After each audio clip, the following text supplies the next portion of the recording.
বাংলাদেশ ভারতে বিশ্বকাপ খেলবে না এই সিদ্ধান্ত তো চূড়ান্ত হয়েই গেছে। বিসিবি থেকে ছাপ জানিয়ে দেওয়া হয়েছে যে বাংলাদেশ ভারতের মাটিতে এবার বিশ্বকাপ খেলতে যাবে না। আর এইটা তো সবারই জানা, কেন বাংলাদেশ খেলতে যাবে না, কারণ নিরাপত্তা ইস্যু জনিত কারণে। যেখানে একজন মুস্তাফিজকে ভারত নিরাপত্তা দিতে পারছে না, সেখানে কিভাবে খেলতে যাবে বাংলাদেশ। তবে এই ইস্যুটা আরো বেশি দৃঢ় হয়ে গেল, কারণ ইউএস এর 4 জন খেলোয়াড় পাকিস্তানি বংশোদ্ভূত হয়, ভারত তাদেরকে ভিসা দিচ্ছে না।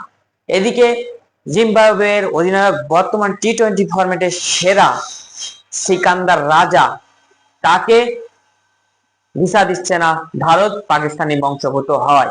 তাহলে যেখানে একজন খেলোয়াড়ের নিরাপত্তা নেই, সেখানে কিভাবে খেলতে যাবে খেলোয়াড়রা?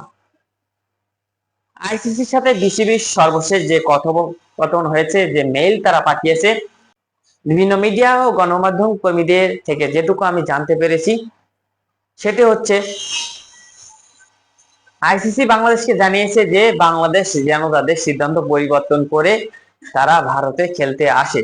কারণ যেহেতু ভেন্যু, শিডিউল সবকিছু চূড়ান্ত হয়ে গেছে, সেক্ষেত্রে আইসিসির এখন এটা পরিবর্তন করা খুবই কষ্টসাধ্য হয়ে যাবে এবং সেটা অনেক ঝামেলা সৃষ্টি করবে। কিন্তু ভারতে তো বাংলাদেশ খেলতে যাবে না, এই সিদ্ধান্তে বাংলাদেশ অটুট আসে।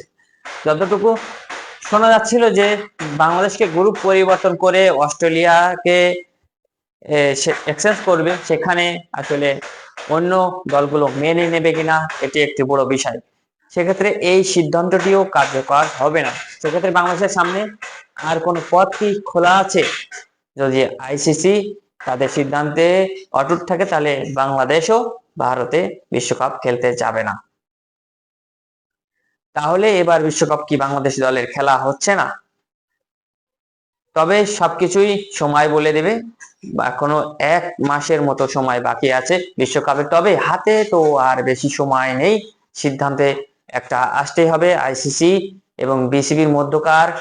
দেখা যাক সর্বশেষ সিদ্ধান্তটা কি হয়। তবে আমরা বাংলাদেশি হিসেবেও চাই না যে এমন ইস্যু নিয়ে বাংলাদেশ ভারতে খেলতে যাক, কারণ ভারতে খেলতে গেলে নিরাপত্তা ঝুঁকি থেকেই যাচ্ছে।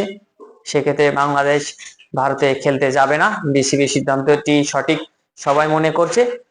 তবে বাংলাদেশ যদি বিশ্বকাপ না খেলে তাহলে কি ক্ষতি হবে সেটা সবারই জানা। তবে সবকিছুর ঊর্ধ্বে দেশ, সবার আগে দেশ। এই জন্য দেশের ভালো জন্য যেটা করা দরকার সেটাই আগে করতে হবে। দেখা যাক সামনে কি হয়।